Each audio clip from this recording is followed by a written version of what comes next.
السلام عليكم ورحمة الله وبركاته، اخواتنا وحبايبنا ولسانة سنة وعاملين ايه؟ يا رب تكونوا بخير. اهلا بيكم يا دكاترة، يا رب تكونوا كويسين كده وبأحسن حال. المفروض بأمر الله ان شاء الله النهارده ان احنا هنحل الدرس الاولاني. يا مستر احنا مش حلينا الدرس الاولاني؟ حبيب قلب اخوك، احنا حلينا الدرس الاولاني بارت 1 وبارت 2. جاي النهارده بأمر الله هنحل بارت 3 ونفنش الدرس ده كله. مستر هو بارت 3 ده بيتكلم على ايه؟ قال لك ان بارت 3 ده يا عمنا بيتكلم على حاجة اسمها المركبات الكيميائية، اللي هم كانوا كده بالترتيب: كربوهيدرات، بروتينات، ليبيدات، احماض نوويه. اتكلمنا على كل واحده فيها يا صاحبي على التعريف، واتكلمنا على مستر التركيب الكيميائي، واتكلمنا عن التصنيف، واتكلمنا عن الاهميه، وقلنا كل الكلام الجميل ده في السنتر وعلى المنصه لاخواتنا وحبايبنا. صلى على النبي بقى. ان شاء الله بامر الله، وانا هحل لك، ركز ان انا هحل لك بطريقه ان انا افصص لك السؤال وتبقى فاهم انا بحل ليه. بص يا عمنا، لما جينا مستر بدأنا بسم الله الرحمن الرحيم كده، قال لك اول اسئله اللي هي اسئله الاختيار المتعدد، قال لك ابدا بالكربوهيدرات. لا، قبل ما تبدا بالكربوهيدرات يا مستر زي ما انت معودني، رب اشرح لي صدري ويسر لي امري واحلل عقده من لساني يفقهوا قولي. هنبدا بسم الله الرحمن الرحيم بالكربوهيدرات. قلت لي ان الكربوهيدرات دي يا مستر عباره عن جزيء عضوي كبير بتكون من جزيئات عضويه صغيره بسيطه كده. كان يا مستر اسمها السكريات الوحديه، حتى كنت بقول لك ان دي حاجه اسمها بوليمر، تمام؟ اللي هي عامل زي الحيطه. الحيطه يا مستر ده الجزيء الكبير. الحيطه دي بتتكون من حاجه اسمها مونيمرات، هي الحاجات الصغيره اللي هي كانت سكريات احاديه. يبقى الكربوهيدرات دي يا حبيب قلب اخوك بتتكون من حاجه اسمها سكريات احاديه. طيب يا مستر، التركيب الكيميائي، قلت لي يا مستر ان اي مركب عضوي شرط اساسي يحتوي على كربون وهيدروجين معا. قلت لك ان الاربعه فيهم كربون وهيدروجين واكسجين. طيب مستر، لما جيت اتكلمت على الكربوهيدرات قلت لي ان الكربوهيدرات الصيغه العامه بتاعت السكريات الاحاديه اللي فيها CH2O الكل باي ان، حيث ان هي عدد ذرات الكربون. فكده النسبه واضح ان هي 1 الى 2 الى 1 بتاعت السكريات الاحاديه. وخلي بالك انا باكد معاك الكلام اللي هنا.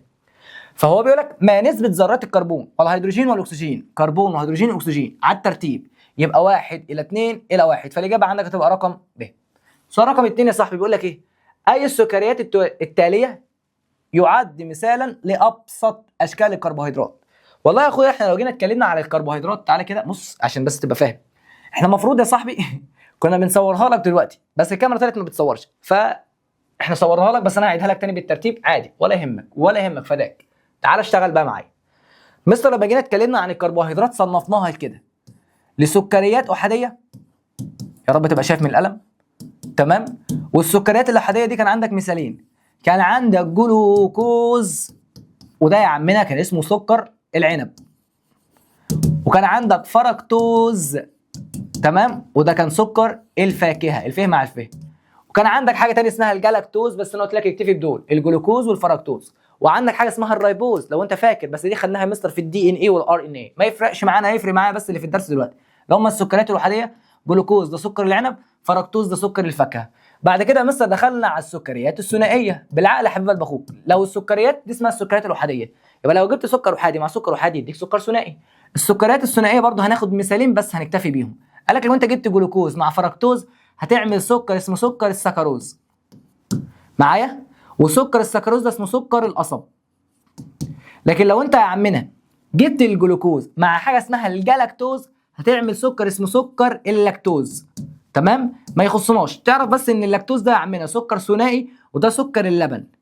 وعندك حاجه تانية اسمها السكريات المتعدده، السكريات المتعدده او المعقده، تمام؟ من اسمها كده سكريات متعدده. يبقى انت بتجيب سكر احادي مع سكر احادي مع سكر احادي مع سكر احادي مع سكر احادي، وليكن جلوكوز مع جلوكوز مع جلوكوز مع جلوكوز مع جلوكوز، يعمل لك حاجه مثلا اسمها النشا. النشا دي يا عمنا عباره عن سكر معقد او كربوهيدرات، بس دي بتتخزن يا مستر في انسجه النبات. عندك حاجه تانية اسمها جلايكوجين، جلايكوجين، بس ده يا مستر بيتخزن في انسجه الحيوان في الكبد والعضلات. عندك حاجه تانية يا عمنا اسمها الكايتين. وعندك حاجه تانية اسمها السليلوز. السليلوز ده يا مستر كان بيدخل في الجدر الخلويه او الجدر النباتيه بتاعت الخلايا النباتيه. لكن الكايتين ده يا مستر كان بيخش في الهيكل الخارجي للمفصليات، تمام؟ فصلى على النبي بقى وتعالى نمسك الكلام ده كله. على فكره اللي انا قلته ده هيخلينا نساعدنا ان احنا نحل 10 اسئله من غير ما نحس. يلا واحده واحده. اي السكريات التاليه يعد مثالا لابسط؟ السليلوز لسه قايل لك ده معقد، النشا معقد يعني متعدد بمعنى صح، اللاكتوز ده يا مستر ثنائي، لكن الفركتوز اللي هو سكر الفاكهه ده كان سكر بسيط، سكر احادي. اي مما يلي من السكريات الاحاديه؟ هل الجلايكوجين؟ نو. اللاكتوز؟ لا. السكروز؟ ما حصلش. امال الاجابه تبقى ايه؟ الجلوكوز. لسه قايل لك ان الجلوكوز ده سكر العنب وده من السكريات الاحاديه. اي مما يلي من السكريات الثنائيه. النشا لا ده سكر متعدد يا مستر، عباره عن عديد من الجلوكوز ماسك في بعض. سكروز لا ده سكر هو عايز الثنائي، ده سكر ثنائي فعلا السكروز. السيلولوز سكر متعدد. فركتوز اللي هو سكر الفاكهه ده كان سكر احادي. يبقى الاجابه عندك يا مستر هتبقى سكر السكروز. سؤال رقم 5. اي السكريات التاليه يطلق عليه سكر العنب؟ لسه قايلينه من شويه. سكر العنب يا مستر يبقى سكر الجلوكوز. يبقى سكر العنب هو سكر مين؟ الجلوكوز. 6. يطلق على السكر الفركتوز. قلت لك اللي فيه فه هو سكر الفاكهه. تمام؟ يبقى سكر الفركتوز هو سكر مين؟ الفاكهه. اي السكريات التاليه يطلق عليه سكر اللبن؟ والله من اسمه كده جلك او لا مش الجلاكتوز، اللهم صل على النبي، اللاكتوز. يبقى الاجابه عندك لاكتوز. اللاكتوز ده عباره عن سكرين ماسكين في بعض، جلاكتوز مع جلوكوز. المهم تعرف ان هم يعملوا حاجه اسمها مين؟ اللاكتوز، وده كان اسمه سكر اللبن. اي السكريات التاليه يطلق عليه سكر القصب؟ لسه بص ما تتوهش، سكر القصب هو السكروز اهو. يبقى الاجابه عندك السكروز. اي الكربوهيدرات التاليه تدخل في بناء جذر الخلايا النباتيه؟ لا يا عمنا مستر انا كل حاجه مكتوبه هنا. الذي يدخل في جذر الخلايا النباتيه قلت لي هو مين؟ السليلوز. ماشي الاجابه عندك هتبقى السليلوز. فين السليلوز؟ سؤال 10. شفت لما جيت شرحت لك احنا خلصنا 10 اسئله من غير ما نحس اصلا. اي الكربوهيدرات التاليه تخزن في اوراق ودرانات النباتات؟ تخزن في اوراق ودرانات النباتات هتقول لي يا مستر هي النشا. يبقى الاجابه عندك هتبقى النشا. اي الكربوهيدرات التاليه تخزن في عضلات الانسان؟ قلت لي يا مستر اللي بيخزن في العضلات وفي الكبد هو جلايكوجين. طيب جميع مما يلي من السكريات العديده جلوكوز مستر ده سكر احادي، هو قال لك ما عدا. يبقى كل ده سكر عديد. نشا صح، سيلولوز صح، جلايكوجين صح. لكن الاجابه يا مستر عندك مستحيل تكون الجلوكوز لان ده سكر ايه؟ احادي. 12 سؤال بص على طول من غير ما نحس. خش يا عمنا على سؤال رقم 13. لا ابدا بقى في الجد بقى، خلاص خلصنا شويه اسئله عبيطه كده، نبدا بسم الله الرحمن الرحيم. اشتغل بقى واحده واحده. بيقول لك من المخطط المقابل الذي يعبر عن احدى العمليات الحيويه التي تحدث داخل خليه كائن حي، ما الذي يعبر عنه حرف س؟ قال لك ان انت جبت جلوكوز عملت له عمليه اكسده. يا مستر يبقى بتعمل تنفس خلوي. المفروض ان انا الجلوكوز لما بعمل له اكسده يا مستر كان بيطلع لي طاقه. الطاقه دي يا مستر انا ما كنتش بعرف استخدمها مباشره، عشان كده كنت بروح يا مستر احولها ل ATP، وده يا مستر كان المصدر المباشر للطاقه. يبقى يا مستر س، وقال لك ان س هو اللي انت بتستخدمه في انشطه الخليه. يبقى يا مستر س ده هو المصدر المباشر لمين؟ للخليه. هو قصدك على مين؟ على ATP. يبقى الكلام هنا على جزيئات ATP اللي هو الادينوزين ترايفوسفات. ماشي. في المركب المقابل اي مما يلي يمثل جزيء الادينوزين؟ مستر من غير كلام كتير ومن غير رغي، صلي على النبي كده عشان بس الموضوع يبقى سهل بالنسبه لك. قلت لك ان الادينوزين، تعالى كده اجيب لك القلم. الادينوزين اهو ثلاثي الفوسفات اللي هو الاي تي بي اللي هي عمله الطاقه يا مستر بالنسبه للخليه. هنا مستر التي دي معناها تراي يعني 3، البي دي معناها فوسفات، يبقى دي يا مستر التي بي. خلاص يبقى الباقي ده كله اللي هو عين ولام يبقى هو الايه؟ هي يا مستر الادينوزين اللي هو السكر مع القاعده النيتروجينيه. يبقى الاجابه عندك هتبقى عين ولام. يبقى الادينوزين هو عين ولام. مستر ليه ما اختارش صاد او سين؟ يا حبيبي ده الفوسفات معايا؟ تمام. يبقى الاجابه عندك هتبقى عين ولام. يبقى الاجابه رقم ب. طيب اي الجزيئات التاليه بنخزن فيه؟ قال لك يختزن فيه او يختص بتخزين الطاقه. صلى على النبي مستر. احنا كان عندنا حاجه اسمها ADP، كنت بجيب الADP واديها B. الADP عباره عن ادينوزين داي فوسفات. يعني يا مستر ادي الادينوزين ماسك في 2 فوسفات اهو، ادي واحده فوسفات وادي الثانيه فوسفات. كنت انت بتيجي تلحم معاها فوسفاتايه تمام وتعمل ما بينهم رابطه. الرابطه دي يا مستر هي اللي كانت بتبقى شايله لك الطاقه اللي جايه من اكسده سكر الجلوكوز. تمام. يبقى كده يا مستر الطاقه المختزنه تبقى مختزنه ما بين الفوسفات رقم كام وكام؟ هتقول لي ما بين 2 و3. عشان كده انت لما بتيجي يا مستر تعوز طاقه كنت بتيجي عند الاي تي بي تكسر الرابطه ما بين الفوسفات رقم 2 و3 وتحوله تاني لاي دي بي زائد بي. معايا؟ فاشتغل واحده واحده. يبقى فين الجزء الذي يختص بتخزين الطاقه؟ هي يا مستر الرابطه اللي ما بين الفوسفات رقم 2 والفوسفات رقم 3. يبقى يا مستر س. فوق معايا الاسئله والله العظيم سهله، انا عايزك بس انت اللي مركز. سؤال 15 بيقول لك اي مما يلي يميز تركيب جزيء ال ATP عن تركيب ال ADP؟ هل هو نوع السكر؟ لا يا مستر، لا مش نوع السكر. هو هل عدد مجموعات الفوسفات؟ صح. لا يا مستر، يعني مش محتاجه ذكاء، يعني ده ATP يعني معاه 3 فوسفات، لكن ده ADP يعني معاه 2 فوسفات. مستر ليه ما اختارش غياب الرابطه اللي عاليه الطاقه؟ يا حبيبي انت عايز تميز ال ATP عن ال ADP. ال ADP هو اللي عنده غياب الرابطه عاليه الطاقه، لكن ال ATP عنده الرابطه عاليه الطاقه، فاهمني؟ لكن يا مستر الاجابه الصريحه والواضحه هي هتبقى عدد مجموعات الفوسفات، ان ال ATP ده ادينوزين ثلاثي الفوسفات، لكن ال ADP ده ادينوزين ثنائي مين؟ الفوسفات. 16 اي مما يلي يعتبر المصدر المباشر؟ عمنا سيدنا اخويا ركز. المصدر الاساسي كربوهيدرات، المصدر المركز لبيدات، المصدر المباشر هو الاي تي بي. تمام؟ يبقى المصدر المباشر للطاقه في الخلايا الحيه هي جزيئات الاي تي بي. ركز، انا قلت لك 3 بالله عليك اكتبهم معايا. بقول لك ايه بقى؟ بص بقى، بص الحته دي تخليك تقع. ما المصدر المباشر للطاقه في الاي تي بي؟ مستر انت مش لسه قايل لسانك ان المصدر المباشر هو الاي تي بي؟ ما هو بيقول لك ايه؟ طب مين بقى المصدر المباشر بتاع الاي تي بي؟ والله الاي تي بي كان واخد الطاقه بتاعت سكر الجلوكوز. سكر الجلوكوز لما حصل له عمليه اكسده ادى الطاقه الكامنه بتاعته يا مستر اللي احنا ما نعرفش نستخدمها للاي تي بي. تمام؟ او خزناها يا مستر على هيئه مين؟ على هيئه اي تي بي، ان انا خدت الطاقه دي تمام وجبت فوسفاتايه وجبت اي دي بي، اي دي بي مع بي، وكونت رابطه ما بين الفوسفات رقم 2 و3 فحولته لاي تي بي، يبقى الطاقه بقت مخزنه على هيئه جزيئات اي تي بي. طب يبقى مين بقى المصدر بتاع الطاقه بتاع الاي تي بي؟ اللي هو الجلوكوز يا عمنا. لو ما فيش جلوكوز ما فيش طاقه، تمام؟ هتخزن على هيئه اي تي بي، يبقى المصدر المباشر للاي تي بي هو الجلوكوز. اهو بص عشان احسك تهت. اهو يلا الجلوكوز ادى طاقه، الطاقه دي يا مستر احنا خزناها على هيئه اي تي بي، يبقى الطاقه اللي يا مستر خزنتها في الاي تي بي كانت جايه لك اصلا من فين؟ من الجلوكوز. طيب تعمل اجهزه السي جي ام. سي جي ام هو الجهاز يا مستر اللي كان بيتتبع مستويات السكر اللي موجوده في الدم، بس خلي بالك قبل ما يتحول اي تي بي.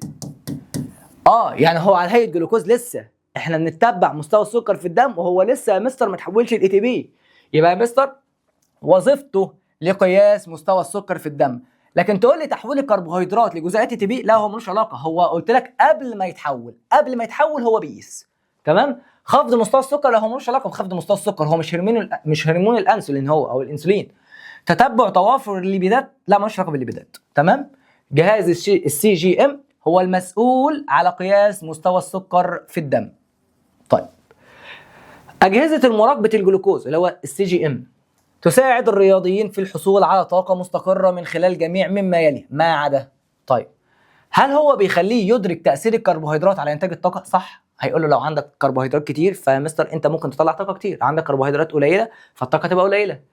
طب ضبط معدل الجهد البدني بدقة، ولا ضبط نمط الغذاء، ولا قياس كمية الطاقة المستهلكة؟ لا بص مستر هو فعلا بيخليه يظبط نمط الغذاء وفعلا بيخليه يظبط معدل الجهد البدني، لكن هو ملوش علاقه بقياس قياس كميه الطاقه المستهلكه. حاسك ان انت محتاج تشوف الجهاز ده. تعال نجيب الجهاز ده واحده واحده من الدرس كده. مثلا فين اللهم صل على النبي، هو في كربوهيدرات، نشتغل كده ونجيبها من الكربوهيدرات. افتح يلا كربوهيدرات، جهاز السي جي ام، جهاز السي جي ام. ما تروحش بعيد معايا، هنشتغلها دلوقتي اهو. قرب ماشي. احنا تقريبا بدأنا هنا خلاص. كل دي بتتكلم على كربوهيدرات. ادي الجهاز السي جي ام اللي هو الكونتينيوس جلوكوز مونيتورنج اللي هو سي جي ام، اسمه جهاز مراقبه الجلوكوز.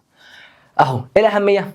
ده بيخليك تتبع توافر الكربوهيدرات، ادراك تاثير الوجبات، ضبط نمط الغذاء، ضبط معدل الجهد البدني. لكن يا حبيب قلبي ما كانش فيه الحته بتاعت مين؟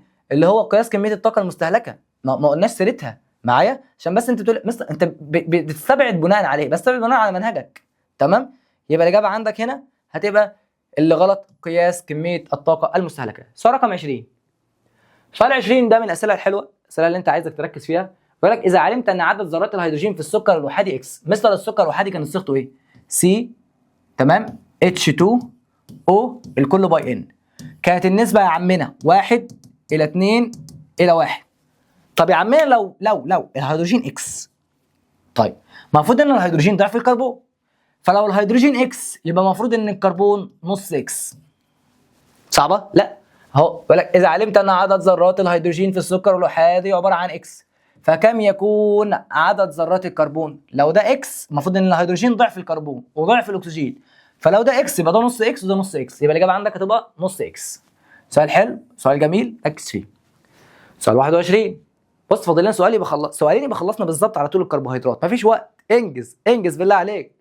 أي مما يلي يمكن أن يمثل التسلسل الطبيعي لإنتاج الطاقة داخل خلايا جسم الإنسان عند تناوله كوب من عصير القصب؟ مستر، عصير القصب ده أو عصير القصب يعني بمعنى صح ده عبارة عن سكروز، صح؟ يبقى مستر احنا لازم نبدأ بسكروز. بسم الله الرحمن الرحيم كده، يبقى تبدأ بنشا ولا لاكتوز؟ لا مفيش الكلام العبيط ده، ارجع بقى. احنا هنبدا بالسكروز، السكروز هيتكسر ويديك جلوكوز، الجلوكوز يا مستر هنعمل له اكسده فيديك طاقه، تقوم انت مخزن الطاقه على هيئه اي تي بي، يبقى الاجابه عندك رقم ب من غير ما تفكر كتير. هو قال لك اصلا سكر قصب، عصير القصب، تمام؟ يبقى اي مين؟ السكروز. مستر انت ليه حولت السكروز للجلوكوز؟ لان اللي بيخش عمليه التنفس الخلوي هو الجلوكوز، تمام؟ اللي هو السكر الوحادي. يبقى الاجابه عندك ان انت هتجيب السكروز اللي هو سكر ثنائي تحوله لجلوكوز اللي هو سكر وحادي تدخله في عمليه التنفس الخلوي فيطلع لك الطاقه دي عباره عن طاقه كامنه لازم تخزنها على هيئه اي تي بي، لان الاي تي بي هو الطاقه يا مستر المستخدمه مباشره بالنسبه للخلايا. اخر سؤال يا عمنا، تمام؟ اللي هو سؤال 22 في الكربوهيدرات، بيقول لك ايه؟ اي مما يلي تعتمد عليه العضلات في الحصول على الطاقه لحظه انقباضها وانبساطها عند ممارسه رياضه الجري؟ عضلات وكبد. قلت لي عضلات وكبد، جبت لي سيرتها يا مستر في جلايكوجين، يبقى الاجابه عندك تبقى الجلايكوجين، الاجابه رقم ب. طيب كده يا حبيب اخوك، ابقى انا خلصت لك اسئله الكربوهيدرات كامله، تمام؟ داخلين دلوقتي على اسئله البروتينات. ما تروحش بعيد، الفيديو مش 10 دقائق، مالك؟ خش على البروتينات على طول، مفيش وقت، انجز، رمضان داخل علينا باذن الله كده ان شاء الله. كل سنه وحضرتك طيب، رمضان كريم عليك يا راجل طيب، رب تكون بتذاكر كده ما تسمعش كلام اي حد يقول لك يلا نريح في رمضان. رمضان شهر العباده مش شهر مذاكره. احنا مش هننزل دروسنا، احنا هنفوق بعد رمضان باذن الله. لما يجي العيد ان شاء الله كده نبقى نفوق، هتلاقي ان انت فوق على وش الامتحانات على طول، خدت على قفاك على طول. ركز بقى معايا، خش عندك على البروتينات يا عمنا. قال لك البروتينات بيقول لك اي العناصر التاليه يشترك وجودها في الكربوهيدرات والبروتينات. حبيب قلب اخوك، قلت لك ان الكربوهيدرات عباره عن جواها كربون وهيدروجين واكسجين. اما البروتينات قال لك ان البروتينات فيها كربون، فيها هيدروجين، فيها اكسجين بالاضافه للنيتروجين. يبقى فيها كربون وهيدروجين واكسجين ونيتروجين، وفي بعض الاحيان مش في كل الاحيان في الاجسام المناعيه بس في كبريت، تمام؟ ايوه، يبقى مين بقى المشترك؟ كربون وهيدروجين واكسجين، يبقى الاجابه عندك هتبقى كربون وهيدروجين واكسجين. طيب اي المواد التاليه تعتبر الماده البنائيه الرئيسيه في اجسام الكائنات الحيه؟ ولا مش بقول لك كل لحمه كتير عشان اللحمه دي يا مستر بروتينات مسؤوله عن عمليه النمو. يقول لك كده انا رايح الجيم وجاي من الجيم، ده انا باخد واي بروتين معايا. مين يا مستر او مين يا دكتور فاهم تيجي لي كده تقول مين يا دكتور انضف انواع الكيراتين او انضف انواع البروتينات اللي انا اخدها في الجيم؟ اقول لك انا ما اعرفش اصلا، دي مش خيره واحد بيروح جيم. فبيقول لك هنا اي المواد التاليه تعتبر الماده البنائيه الرئيسيه في اجسام مين؟ اجسام الكائنات الحيه. هل هي كربوهيدرات؟ لا مستر، الماده البنائيه ما تنفعش تبقى كربوهيدرات، الماده البنائيه عباره عن البروتينات. يقول لك كل لحمه كتير يا حبيبي، كل لحمه كتير عشان النمو. سؤال 25، اي المركبات العضويه التاليه تتركب منها العضلات والانزيمات وبعض الهرمونات؟ عضلات، انزيمات، بعض الهرمونات. عضلات يا مستر قلت لك المسؤول عن نمو العضلات هي البروتينات، وبرضه نفس الفكره الانزيمات كنت انت واخد يا حبيب قلب اخوك من الترم اللي فات. يقول لك ان الترم اللي فات ان الانزيمات هي مواد بروتينيه. يبقى هي بص هو جاب لك صريحه ان الانزيمات هي مواد بروتينيه بتسرع من التفاعل الكيميائي دون الدخول فيه، وكان فعلا بيخش في بعض الهرمونات، بس خلي بالك انا بقول لك بعض، لان الهرمونات على فكره تنقسم لهرمونات استرويديه اللي هي مستر بتبقى جايه من الليبيدات، وهرمونات يا مستر او هرمونات جايه من بروتينات. فهو يا باشا بيقول لك ايه؟ اي المركبات العضويه التاليه تتركب منها العضلات والانزيمات وبعض الهرمونات. الاجابه عندك البروتين. يجي حبظلم يقول لك مستر مش احنا بنحل في البروتين؟ يبقى الاجابه البروتين. انت ليه تعب نفسك؟ صلى على النبي. 26، اي المركبات التاليه لا ينتمي الى البروتينات؟ هرمون ايه؟ انا بقول ايه؟ استنى كده هرد لساني بس واشتغل ان شاء الله، هشتغل باذن الله، اشتغل الحمد لله. هرمون الانسولين، ايوه الانسولين عباره من انواع الهرمونات البروتينيه على فكره. هرمون الانسولين ده معانا. الجلايكوجين ولا اللي جابك هنا يالا؟ انت مش كنت فوق؟ الجلايكوجين ده تبع الكربوهيدرات ما تنفعش.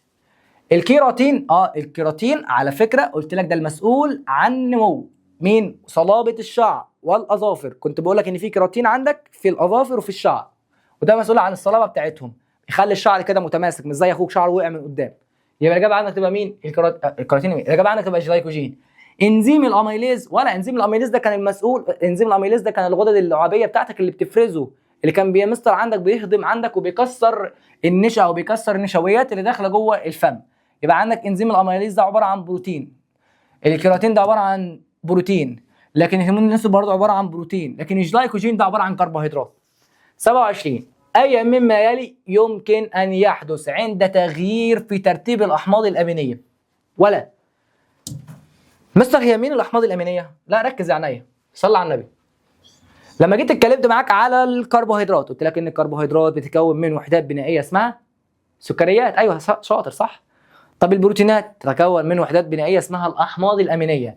قلت لك يا مستر ان انت لو عملت اختلاف في عدد، يا رب تبقى شايف من الخط ده. طب اقول لك على حاجه، حاسس ان انا هعق الدنيا بس استحملني ان شاء الله هتيجي، ان شاء الله هتيجي. فين القلم اللي هنا؟ مفيش قلم، في داهيه. يبقى رقم واحد العدد، ما انا مش هبوظ لك البتاع، مش كل شويه نقعد نعيد. العدد والنوع والترتيب. مستر وات از اوف مينينج اوف عدد ونوع وترتيب؟ يعني انت عايز ايه بقى؟ قال لك بص يا عمنا، انت لو عملت في اختلاف في عدد الاحماض الامينيه او في نوع الاحماض الامينيه او في ترتيب الاحماض الامينيه، انت كده بتعمل اختلاف في البروتين اللي بيتكون. يبقى البروتين يختلف عن بعضه في اختلاف ايه؟ في اختلاف عدد الاحماض الامينيه او انواع الاحماض الامينيه او ترتيب الاحماض الامينيه. ركز بقى يا عمنا. يبقى اي مما يلي يمكن ان يحدث او يحدث. هو هنا بيقول لك يحدث لان هو عايز يحدث عند تغيير ترتيب الاحماض الامينيه. لو حصل تغيير في ترتيب الاحماض الامينيه، والله يا مستر هل هتزداد كميه الانزيم؟ لا. يقل تركيز الانزيم؟ لا. يتغير شكل الانزيم؟ لان الانزيم ده عباره عن بروتين، وقلت لك ان البروتين بيختلف بسبب اختلاف ترتيب الاحماض الامينيه. اذا علمت ان انزيم البيبسين، الانزيم البيبسين ده المسؤول في عمليه الهضم اللي بيفرز من جدار المعده، على فكره ان شاء الله تاخده في احياء ثالثه ثانوي. قال لك اذا علمت ان انزيم البيبسين يقوم، وهتعرف ان في ماده بتنشطه اسمها بيبسينوجين. يبقى اذا علمت ان انزيم البيبسين يقوم بهضم البروتينات، ماشي تمام، فاي مما يلي لا ينطبق على هذا الانزيم. والله يا مستر لما تيجي تتكلم على الانزيم يا مستر بتتكلم على حاجه ماده بروتينيه، والانزيم ما بيخشش في التفاعل الكيميائي بل بيسرع منه معايا، زي العوامل الحفازه يلا بتاعت المعمل. يبقى هل يستهلك؟ اجري لا غور. سؤالك ايه بس؟ طب هل يفكك البروتينات الى اجزاء اصغر؟ ولا هل يزيد من سرعه التفاعلات الكيميائيه؟ ولا يتكون من احماض امينيه؟ هو بقول لك لا ينطبق. احنا بص هو فعلا بيفكك البروتينات الى اجزاء اصغر، لان هو قال لك يا مستر ده المسؤول عن هضم البروتينات.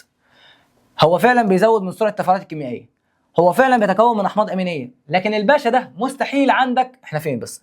ده مستحيل بيكون بيستهلك يا مستر في التفاعلات الكيميائيه. يبقى هي دي الاجابه، وخلي بالك من كلمه لا ينطبق. طيب سؤال 29 بيقول لك اي الجزيئات العضويه التاليه يوجد في جميع خلايا الكائنات الحيه؟ النشا. مستر النشا دي يا مستر بتبقى عباره عن كربوهيدرات متخزنه في النباتات. يبقى اكيد مش كل الخلايا، مش كل الكائنات الحيه نباتات يا عمنا. شايفني صباره وفصلك؟ السليلوز لا، السليلوز ده مستر موجود في جدار الخلايا النباتيه بس. الجلايكوجين ده موجود يا مستر في الكبد والعضلات بتاعه الانسان او الحيوان؟ لا برضه. البروتين اي كائن حي في الدنيا يا مستر عنده بروتين. مستر ليه؟ يعني اشمعنى؟ يلا مش احنا قلت لنا البروتين ده عباره عن حاجه اساسيه لعمليه النمو؟ مش كل الكائنات الحيه عايزه تحصل عمليه نمو عندها؟ يبقى كل الكائنات الحيه بيحصل لها نمو، يبقى كل الكائنات الحيه عندها بروتين. صلى بينا على النبي. سؤال 30 بيقول لك باستخدام الشكل المقابل. واخد بالك ان انت عندك جزيئات صغيره، بس خلي بالك ان هم مختلفين في الشكل، وهرجع اقول لك هم مختلفين في الشكل. كونوا يا مستر جزيء كبير ماسك في بعضه. يبقى دي الوحده البنائيه، وده المركب العضوي الكبير. يعني يا مستر لو دي كربوهيدرات يبقى دي مفروض سكريات احاديه، انا بقول لك مفروض تبقى سكريات احاديه. لو ده بروتين يبقى ده مفروض احماض امينيه. لو دي ليبيدات يبقى دي مفروض احماض دهنيه. لو ده احماض نوويه فده مفروض ان هي نيوكليوتيدات. يبقى دي الصغيره دي الكبيره، عارف زي الحيطه والطوبه، دي الطوب اللي بيبني الحيطه. فبيقول لك رقم واحد ينفع واحد يبقى نشا؟ ولا النشا دي عباره عن كربوهيدرات، ده الجزيء العضوي الكبير مستبعد. اجري. طب ايه رايك ان واحد يبقى الاحماض الامينيه؟ والله يا مستر ممكن. وفعلا الاحماض الامينيه بتكون اتنين اللي هي البروتين. احنا استبعدنا خلاص كده الف. تيجي تقول لي يا مستر طب ما هو بالمره لو انت كده اعتبرت ان ب صح يبقى ج صح وده صح، لان الجلوكوز بيكون سليلوز والجلوكوز بيكون نشا، ودي عباره عن وحدات صغيره بتكون وحدات كبيره. هقول لك يا حبيب قلبي هي مش بالظبط كده. ليه؟ لان الاشكال دي اشكال مختلفه. وانت دلوقتي عشان تكون سليلوز عباره عن جلوكوز وجلوكوز. ماشي يا عمنا، جلوكوز يا ابني، جلوكوز وجلوكوز يبقى الاثنين لازم يبقى نفس الشكل. هل دول نفس الشكل؟ لا، يبقى ما ينفعش جلوكوز يكون سليلوز. حتى نفس الفكره، النشا بتتكون من جلوكوز وجلوكوز وجلوكوز وجلوكوز وجلوكوز وجلوكوز، فلازم يبقى كلهم نفس الشكل، كلهم مستطيلات او كلهم مربعات او كلهم مثلثات او كلهم دوائر. المهم يبقوا نفس الشكل، لكن هل هم كلهم نفس الشكل؟ لا، يبقى مستحيل تبقى د. الاجابه عندك رقم ب. وانت عارف ان الاحماض الامينيه بتبقى مختلفه عن بعض. ده انت عندك حمض امين اسمه اللايسين وجلايسين وشغلانه يا عمنا شغلانه، عندك احماض امينيه كتير قوي. فمستر فعلا الاحماض الامينيه هنا مختلفه عن بعض، بتكون لك جزيء عضوي كبير اسمه البروتين. فالاجابه عندك رقم ب. يا رب تبقى مركز معايا يا عمنا، يا رب تبقى مركز. سؤال 30 في الضن منه. خش عندك على الليبيدات. ايه ده؟ بس احنا كده خلصنا الكربوهيدرات وخلصنا البروتين. شفت الدنيا مفيش بركه في الوقت. صلى على النبي. الليبيدات يا حبيب اخوك بيقول لك ايه؟ اي العناصر التاليه يشترك وجودها بشكل اساسي في البروتينات والليبيدات. مستار ما تعرفناش بقى. قلت لك ان كلهم فيهم كربون وهيدروجين واكسجين، يبقى الاجابه كربون وهيدروجين واكسجين، يبقى الاجابه الف. تمام. It's important question. ركز في هذا السؤال لانه سؤال صعلوب. سؤال 32 بيقول لك ايه؟ اي المواد الغذائيه التاليه هي الاعلى مصدر للطاقه؟ انا ما قلتلكش المصدر الاساسي، لكن لو انا قلت لك المصدر الاساسي يبقى انا كنت بتكلم على كربوهيدرات، لكن انا بقول لك الاعلى مصدر للطاقه. الاعلى مصدر للطاقه والمصدر المركز كان لازم يا مستر حاجه فيها ليبيدات، صح؟ لان اكبر كميه طاقه كان بتجي لك من الليبيدات. يا مستر ازاي؟ ما انت معتمد ان الكربوهيدرات هي المصدر الاساسي. يا حبيبي قلت لك والله هي المصدر الاساسي، بس عشان هو المصدر السريع. واحد لو اغمى عليه انت بتجيب له كوبايه ميه بسكر، لكن ما بتجيبلوش حته دهن تقول له عض، صح ولا لا؟ ما هتعمل ايه هنا؟ انا عايز المصدر الاعلى في الطاقه. خلاص، المصدر الاعلى في الطاقه الليبيدات، على فكره بيطلع طاقه تقريبا ضعف الكربوهيدرات. فمستر كلهم 10 جرام 10 جرام 10 جرام 10 جرام، يبقى كلهم يا مستر نفس الوزن. انا بقى عايز ال 10 جرام اللي تطلع اكبر كميه طاقه. مش هتلاقيها في الجلوكوز ومش هتلاقيها في النشا ولا الجلايكوجين، اصلا كلهم كربوهيدرات، فانت المفروض تستبعدها يا جدع. لكن هتبقى فين؟ 10 جرام دهون. ال 10 جرام دهون دول يا مستر فعلا هيطلعوا لك اعلى مصدر للطاقه واكبر كميه طاقه.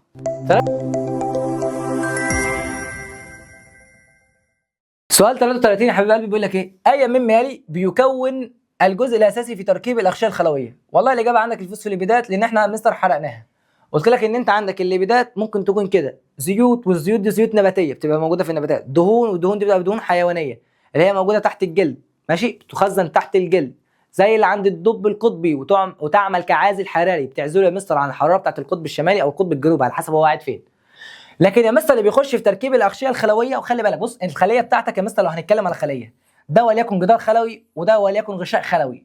قلت لك ان الجدار الخلوي بيتكون من ماده اسمها ماده السليلوز، والسليلوز ده عباره عن سكر متعدد، تمام، او كربوهيدرات يا عمنا، تمام.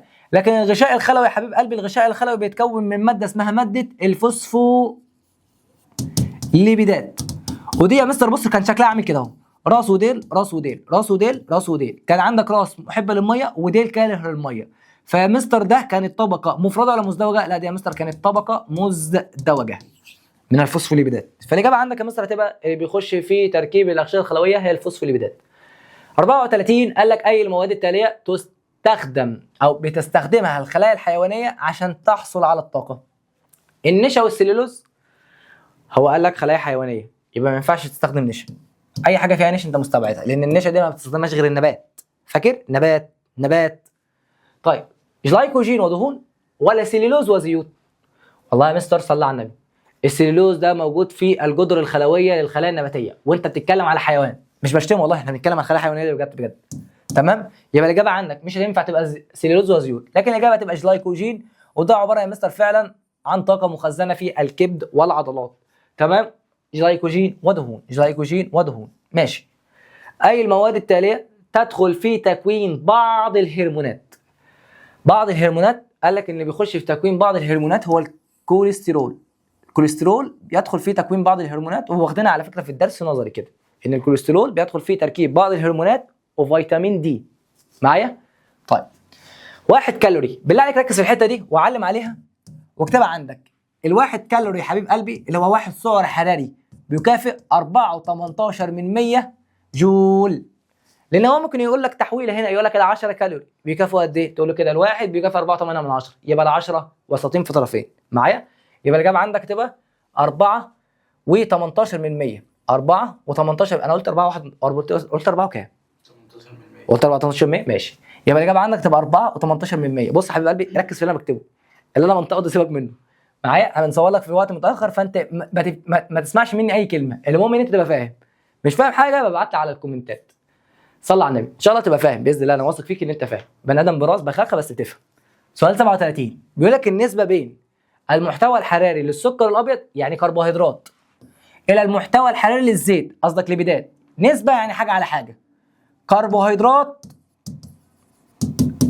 على ليبيدات. الكربوهيدرات كانت بتطلع طاقه اساسيه بس يا مستر اقل من الليبيدات، يبقى انت كده بتقسم حاجه صغيره على حاجه كبيره. قلبي انا معلمك الحته دي، صغير على كبير اقل من الواحد، كبير على صغير اكبر من الواحد، يبقى النسبه صغير على كبير، يبقى الاجابه هتبقى اقل من الواحد الصحيح. مالناش دعوه بالراجل ده، الموتوسيكل بتاعه براحته يمشي براحته، هو مفيش غيره في الشارع. 38 اقسم بالله كان ليله التصوير. قال لك بفرض ان كميه الطاقه، بفرض ان كميه مين؟ الطاقه التي يحصل عليها الجسم عند اكسده. السؤال ده بقى اتبعت لي كذا مره وما اعرفش ان هو سؤال، حسسني انه سؤال صعب. السؤال ده اتفهم من التفاهه. بيقول لك سؤال 38 بفرض ان كميه الطاقه التي يحصل عليها الجسم عند اكسده. لا مستر هات لي ورقه واشتغل، انزلي تحت. قال لك يا عمنا ان انت عندك جسم هتجيب له 5 جرام من كربوهيدرات، سكر يعني. قال لك ال 5 جرام من الكربوهيدرات دي او من السكر ده هيطلع طاقه مقدارها س. طب لو انا جبت ليبيدات وعايز اطلع س، معايا يا مستر مصطفى؟ يبقى ال 5 جرام من الكربوهيدرات هتطلع س. انا عايز اطلع س بس من الليبيدات، فهل هتعوز 5 جرام ولا اكتر من 5 جرام ولا اقل من 5 جرام؟ ترجع تقول لي يا مستر المفروض ان الليبيدات بتطلع طاقه ضعف الكربوهيدرات. يعني مثلا ان الباشا ده لو 5 جرام طلع س، فمفروض يا مستر ان الليبيدات لو هي كمان هتطلع س يبقى لازم يا مستر كتله الليبيدات تبقى اقل من الكربوهيدرات. يبقى كده المفروض تبقى 5 ولا اقل من 5؟ لا تقول لي اقل من 5. تمام؟ اقل من 5 يا مستر، ولا مش بقول لك ان دي بتطلع ضعف دي، صح؟ فلو دي طلعت س وهي 5 يبقى عشان دي تطلع 5 تبقى 2.5، لان دي بتطلع طاقه ضعف الكربوهيدرات. اقل من 5 يعني كام؟ يعني بالتقريب 2.5. شفتها 2.5 شفتها 2 اختارها. تعال نبص عندك، فالاجابه عندك التقريبيه، هو قال لك التقريبيه يبقى الاجابه عندك 2 جرام. بفرض ان كميه الطاقه التي يحصل عليها الجسم عند اكسده 5 جرام من السكر تساوي س، فما كميه الدهن التقريبيه بالجرامات التي يحتاجها الجسم للحصول على نفس المقدار من الطاقه. يا عمي الخمسه طلع س، المفروض ان الاثنين بيطلع ضعف الكربوهيدرات معايا، فالمفروض يا مستر ان الاثنين هي كمان هتطلع س بالتالي. ماشي. 39 هو فاضل قد ايه ونخلص الليبيدات؟ اخر سؤال في الليبيدات، اخر سؤالين في الليبيدات. انجزنا معاك اهو، انجزنا. اي مما يلي يؤكد دور الليبيدات في الحفاظ على حياه بعض الحيوانات للتكيف مع الظروف البيئيه المختلفه. قلت لك ان الليبيدات عباره عن عوازل حراريه. تيجي عند الدب القطبي كده تلاقيه تحت الجلد كده يا مستر في كميه دهن كبيره بتعزله عن الحراره اللي بره يا مستر، تبقى درجه حراره تحت الصفر وهو باشا مش حاسس، درجه حرارته ممكن تبقى 37. انا ما اعرفش الدرجه مظبوطه ولا لا، بس هي عموما درجه حرارته بتبقى مقاربه من درجه حراره جسمك. ازاي يا مستر درجه حراره البيئه المحيطه يا مستر تحت الصفر؟ قال لك عشان الباشا ده عنده كميه دهن كتيره، وربنا ما خلقش شيء عبث، صح ولا لا؟ ربنا دايما اسمه العدل، هو عارف كل كائن هيبقى عايش فين وهتكيف ازاي ومديه الحاجه اللي يتكيف بيها مع الظروف المحيطه. فالاجابه عندك يا مستر ان هو عنده دهون مخزنه تحت الجلد في الدب القطبي. يبقى الاجابه عندك رقم ب، هو ده يا مستر عباره عن تكيف. سؤال 40 بيقول لك اي الاختيارات بالجدول التالي صحيح عن المركبات العضويه التي يستطيع ارنب، ماشي يا عم الارنب، بس ارنب في القطب الشمالي يبقى درجه الحراره تحت الصفر. قال لك تخزينها، ولا انت بتخزن حاجتين، انت ممكن تخزن سكريات يعني بتخزن كربوهيدرات، وطول ما الباشا ده ارنب يبقى هيخزن جلايكوجين. وممكن يخزن يا مستر طول ما هو موجود في القطب الشمالي او القطب الجنوبي، تمام؟ اللي هو المفروض يعني درجه حرارته تحت الصفر. المفروض يا مستر تحت الجلد عنده يبقى فيه ليبيدات عشان برضه تعمل كعازل ايه؟ حراري. يبقى لازم يكون فيه ليبيدات، يبقى دي غلط ما تنفعش. دي صح دي صح دي صح، يبقى ب ج د تمام. هل يا مستر احنا بنخزن كربوهيدرات طبيعي؟ يلا بنخزن كربوهيدرات يا مستر لما تيجي تحتاج، انت عندك كربوهيدرات كتيره جوه جسمك مش محتاجها دلوقتي، روح خزنها في الكبد وفي العضلات. تقول لي لكن انت ما بتعرفش تخزن كربوهيدرات. لا بيخزن كربوهيدرات. يبقى الاجابه دي مستبعده والاجابه دي مستبعده، يبقى الاجابه عندك رقم ب. انا فعلا بخزن كربوهيدرات وفعلا بخزن ليبيدات يا مستر. هو احنا مش بنخزن بروتينات؟ لا، لان البروتينات بتخش في عمليه النمو، صح؟ هتخزنها ليه؟ احنا محتاجينها لعمليه النمو. فالاجابه عندك هتبقى رقم ايه؟ رقم ب. وده يا صاحبي سؤال رقم 40. انجزنا معاك انجاز حلو والله العظيم. هو الدرس ده كام سؤال كده معلش؟ تعالى انزل تعالى 54 سؤال. 54 سؤال بالتمام والكمال، حلوين قوي عليك. اعتقد ان احنا بقى هضمنا لك الدرس ده كله، تمام؟ تحل في الاسئله المقاليه، اي سؤال يقف معاك، اي سؤال يقف معاك في الاسئله المقاليه ابعتها في الكومنتات، هرد عليك على طول ما تقلقش والله، تمام؟ او ابعت لنا على صفحتنا باذن الله هنرد عليك، سواء من طلابنا او مش من طلابنا، عيننا ليه. بس مش عايزين نضيع فيها وقت لان كل الافكار هتلاقينا قلناها هنا. فالاسئله المقاليه اصلا موجوده ورا في الموديل انسر في الكتاب الامتحان بالاجابات التفصيليه بتاعتها، وصل لك؟ تعالى يا عمنا عند الاحماض النوويه. مستر يعني ايه حمض نووي؟ قال لك الحمض النووي ده مستر بيتكون من وحده بنائيه اساسيه اسمها النيوكليوتيدات. النيوكليوتيدات عباره عن 3 حاجات.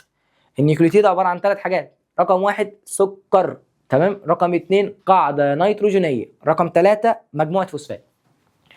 ويا مستر الاحماض النوويه عباره عن دي ان ايه او ار ان ايه. لو عندك اخوك من ثالثه ثانوي ابعتها له معايا، هتلاقيه قاعد بيعيط لما يقول لك دي ان ايه وار ان ايه، اعرف ان هو قاعد بيعيط، لان ده عنده حاجه فصل اسمه البيولوجيا الجزيئيه، ده تقريبا الفصل الخامس في الاحياء بعد فصل المناعه. طيب، اي مما يلي يحمل المعلومات الوراثيه في الانسان. قلت لك اللي بيحمل المعلومات الوراثيه في الانسان، لو انت شفت فيديوهات التيك توك التافهه الايام دي، يقول لك ايه؟ شوف الواد ده انا شاكك ان هو ده ابوه، فيقول لك تعالى نعمل له تحليل ايه؟ يقول لك تعالى نعمل له تحليل دي ان ايه. فالباشا اول ما يحس ان الواد ده ابنه او ان الواد ده تبع العيله دي، يقول لك روح حلل له دي ان ايه، خد شعره منه وخد اي حاجه من جسمه ودخلها في معمل التحاليل واعمل له تحليل دي ان ايه، وفي الاخر يبقى مسلسل هندي عبيط تافه مالناش علاقه بيه، خلينا بس في الماده بتاعتنا. يبقى اي مما يلي يحمل المعلومات الوراثيه في الانسان هي الدي ان ايه. اتفقنا؟ يا مستر هو ممكن الار ان ايه يحمل المعلومات الوراثيه؟ بس في الفيروسات. في نوع من الفيروسات عندها بيبقى شريط واحد، بيبقى شريط من الار ان ايه. طب هل موضع دراستنا؟ لا. ان شاء الله دي هتاخدها باذن الله باذن الله. لو علينا عليك خير، خدت نفس منهج الاحياء في ثالثه ثانوي، هتعرف ان في بعض الفيروسات بتتكون من ار ان ايه بس، يبقى الماده الوراثيه عباره عن ار ان ايه بس احنا في منهجنا ان الماده الوراثيه يا مستر عباره عن دي ان ايه. مش عايز اتوسع معاك، مش عايز اديك حاجات هي اصلا مش عليك. اقول لك اي مما يلي لا يدخل في تركيب النيوكليوتيده. النيوكليوتيد لسه قايل لك عباره عن سكر خماسي مجموعه فوسفات وقاعده نيتروجينيه، لكن ما فيهاش عنصر الكبريت. عنصر الكبريت ده مثلا ما كانش موجود غير في الاجسام المناعيه اللي هي الاجسام المضاده اللي في الجهاز المناعي اللي هو البروتينات. تنتج الشفره الوراثيه. مستر هي مين الشفره الوراثيه؟ الشفره الوراثيه ان انت بتجيب يا حبيب قلب اخوك مثلا شويه قواعد نيتروجينيه كده، تقول لي ايه مثلا القواعد النيتروجينيه. تعالى بس ارجعها لك بالمره عشان بس نبقى ايه عملنا اللي علينا. مستر وات از مش عايزين نقلش، يلا. القواعد النيتروجينيه قال لك القواعد النيتروجينيه، هنتكلم عن القواعد النيتروجينيه اللي في الدي ان ايه واللي في الار ان ايه.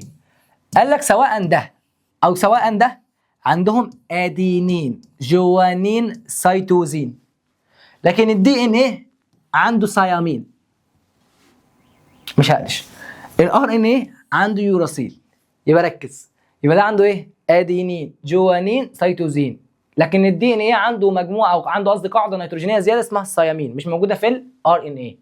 الار ان ايه عنده يا مستر يوراسيل، يبقى ده عنده ادينين جوانين سيتوزين يوراسيل، لكن ده ادينين جوانين سيتوزين ثيامين.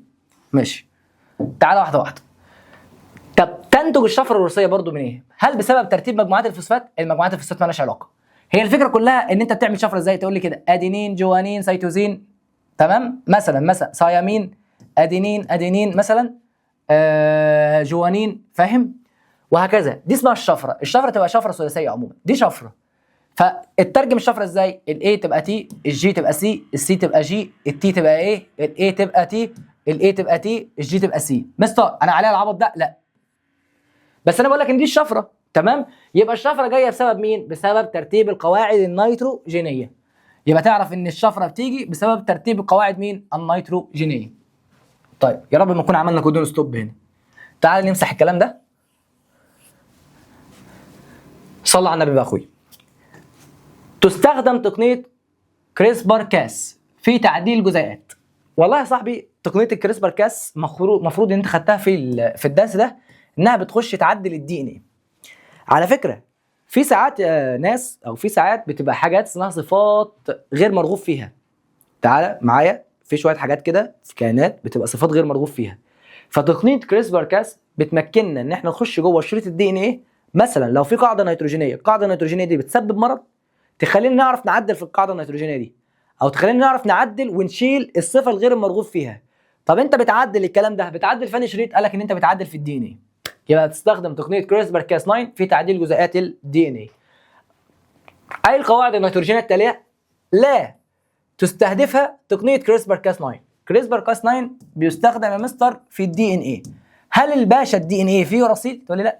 اليوراسيل ده فين؟ في الار ان ايه. 46 اي مما يلي ليس من استخدامات تقنيه كريسبر كاس 9. هل تحسين السلالات؟ بيحسن السلالات على فكره، لان انت ساعات بتشيل صفات غير مرغوب فيها. اعتقد كنت هتاخدها في ثالثه ثانوي، مش عارف في غنمه اسمها غنمه مين، بس مش ما يهمناش لما تيجي توصل ثالثه ثانوي. يلا في داهيه. مقاومه الامراض ولا تكوين البروتينات ولا العلاج بالجينات؟ مستر لو في مستر صفه غير مرغوب فيها انا ممكن اشيلها عشان اعالج، فممكن تستخدم في العلاج بالجينات، ممكن تستخدم في مقاومه الامراض، تمام، ممكن تستخدم في تحسين السلالات، كل ده ينفع. لكن تكوين البروتينات لا، انا ما بستخدمهاش في تكوين البروتينات. البروتينات بتتكون عندك من حاجه اسمها احماض امينيه.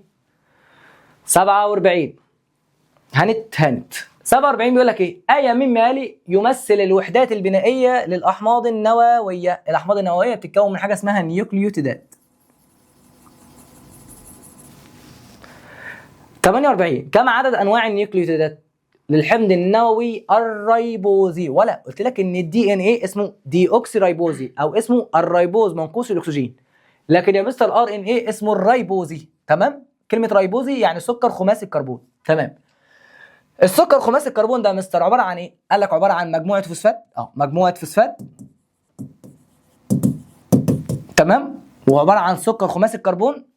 هنا دي ودي نفس الدي ان ايه، يعني انت في الار ان ايه نفس الدي ان ايه، لكن الفكره كلها انا اسف السكر طبعا مختلف. انا بتكلم هنا، انا بتكلم في الار ان ايه بس، لان هو قال لك الريبوزي. يبقى الار ان ايه يا عمنا عباره عن مجموعه فوسفات وعباره عن السكر. اما الاختلاف هيكون فين يا مستر بالنسبه؟ معلش انا دلوقتي عايز اعرف كام نوع من النيوكليوتيدات. الاختلاف يا حبيبي هيبقى في القاعده النيتروجينيه. ممكن القاعده النيتروجينيه تبقى ادينين، يبقى دول مع الادينين، او دول مع الجوانين، او دول مع السيتوزين، او دول مع اليوراسيل، على حسب بقى. يبقى ممكن يبقى سكر ومجموعه فوسفات مع ادينين، او سكر ومجموعه فوسفات مع جوانين، او سكر ومجموعه فوسفات مع سيتوزين، او سكر ومجموعه فوسفات مع يوراسيل. يبقى عندك كام نوع من انواع النيوكليوتيدات؟ 4. ما تحرش نفسك بقى، يبقى الاجابه عندك رقم 4. طيب اي القواعد التاليه تميز الحمض النووي الدي ان ايه؟ الثيامين. الاجابه عندك رقم د. اي الاختيارات التاليه بالجدول التالي الصحيح؟ قال لك جزيء الاي تي بي يحتوي على مجموعه فوسفات.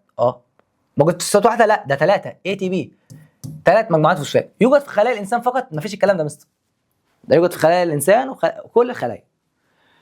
يحتوي على 3 مجموعات فوسفات صح. ينطلق عنه طاقه. انت مش كنت بتكسر اي تي بي عشان تطلع منه طاقه؟ يبقى الاجابه رقم ب صح، والاجابه رقم د صح. الف غلط، ج غلط. طيب النيوكليوتيده بقى هل تحتوي على مجموعه فوسفات؟ حصل. النيوكليوتيده يا مستر فيها مجموعه فوسفات. هل توجد في خلايا الحيوان فقط؟ لا يا مستر، الدي ان ايه ده موجود في جميع الخلايا. تمام ولا مش في جميع، يعني في اغلبيه الخلايا او في اغلبيه الكائنات الحيه، لكن تقول لي الحيوان فقط ما ينفعش. ماشي يا مستر؟ يبقى الاجابه عندك تبقى يحتوي على 3 مجموعات فوسفات اللي هي الاي تي بي، والنيوكليوتيده الدي ان ايه تحتوي على مجموعه مين؟ فوسفات. فالاجابه عندك رقم ب. كمل معانا يا عمنا. انت بتتنطع مصطفى بره الكاميرا، والله ما منتجها اهو، وربنا يقلب الكاميرا عليك. صلى على النبي، ما تنومنيش احنا لسه بدري. انا افتكرت خلصت. لا لسه ما خلصناش، لسه في صفحه ثانيه. هم ممكن يكونوا هم حسوا ان احنا خلصنا برضه. عاملين يا شباب خليكم معانا، حد يشرب شاي؟ صلي بينا على النبي كده. سؤال رقم 51. سؤال رقم 51 بيقول لك ايه؟ تنتقل الصفات الوراثيه من الاباء الى الابناء، ولا هو مين المسؤول عن نقل الصفات الوراثيه؟ كان الدي ان ايه؟ البروتينات؟ لا. تتابعات من النيوكليوتيدات في الار ان ايه؟ لا. الكربوهيدرات؟ اجري. التتابعات من النيوكليوتيدات في الدي ان ايه. الدي ان ايه يا مستر هو المسؤول عن نقل الصفات الوراثيه، لكن المسؤول عن انتاج البروتينات هي الار ان ايه، هو اللي كان بيترجم باستخدام الشكل المقابل. واضح مثلا ان ده جزيء عضوي كبير كسرته لجزيئات عضويه صغيره، يبقى واحد لازم يبقى حاجه كبيره، يبقى ما ينفعش تبقى احماض امينيه، ما ينفعش تبقى نيوكليوتيدات، عشان دي يا مستر وحدات بنائيه، انا عايز وحده كبيره. ممكن تبقى بروتين، ممكن تبقى دي ان ايه. طب لو ده بروتين تبقى دي احماض دهنيه؟ لا، البروتين بيتكون من احماض امينيه. روح غلط غلط غلط. طب لو دي الدي ان ايه، هل دي تبقى نيوكليوتيدات؟ صح. لو الدي ان ايه بيتكون فعلا من وحدات صغيره اسمها النيوكليوتيدات. 53 و54. 53 بيقول لك اي العبارات التاليه غير صحيحه عن المجهر الالكتروني. حبيب قلب، المجهر الالكتروني ده اللي خلانا نتمكن من رؤيه شريط الدي ان ايه تحت الميكروسكوب. هو اسمه مجهر الكتروني عشان احنا بنستخدم حزمه من الالكترونات، فهو مكن العلماء من دراسه المستوى الجزيئي للحمض النووي الدي ان ايه. صح. بعرفك ان هو عباره عن لولب مزدوج. تمام. يعتمد في عمله على استخدام حزمه من الالكترونات. صح. طب بيعتمد في عمله على استخدام الضوء المرئي؟ لا، انا بقول لك حزمه من الالكترونات مش الضوء المرئي، يبقى دي الاجابه اللي غلط. اخر سؤال يا عمنا بيقول لك اي المكونات التاليه في الخلايا النباتيه لا يمكن تمييزه الا بالميكروسكوب الالكتروني؟ الجدار الخلوي، ولا الفوسفوليبيدات بتاعه الغشاء الخلوي، ولا النواه، ولا السيتوبلازم؟ والله يا مستر الاجابه عندك عشان تعرف تشوف الخلايا النباتيه، عايز تشوف او تميز حاجه بالمجهر الالكتروني او بالميكروسكوب الالكتروني، هتبقى بسم الله الرحمن الرحيم عندك هي الفوسفوليبيدات. انت بتخش جوه الغشاء الخلوي، بتكبر في الغشاء الخلوي لحد ما تشوف الفوسفوليبيدات بتاعه الغشاء مين الخلوي. فالاجابه عندك تبقى الغشاء، انا اسف، الفوسفوليبيدات بتاعه الغشاء مين الخلوي، مش النواه، مش السيتوبلازم، مش الجدار الخلوي. ومن هنا يا اخواتنا يبقى كده الحمد لله خلصنا اسئله الدرس الاولاني. يا رب يا رب يا رب تذاكروا وتشد حيلك كده، ونشوفك دايما بخير. مش محتاجين منك غير دعوه حلوه، تدعي لنا بالله عليك في ظهر الغيب، وتقول يسلم اخويا والله بيحل معانا الكلام ده كده وبيسهله لنا. محتاج اي حاجه تقدر تتواصل معانا، مش عايز اطول عليك كتير. كان معاكم اخوكم دكتور محمود صور، والسلام عليكم ورحمه الله وبركاته.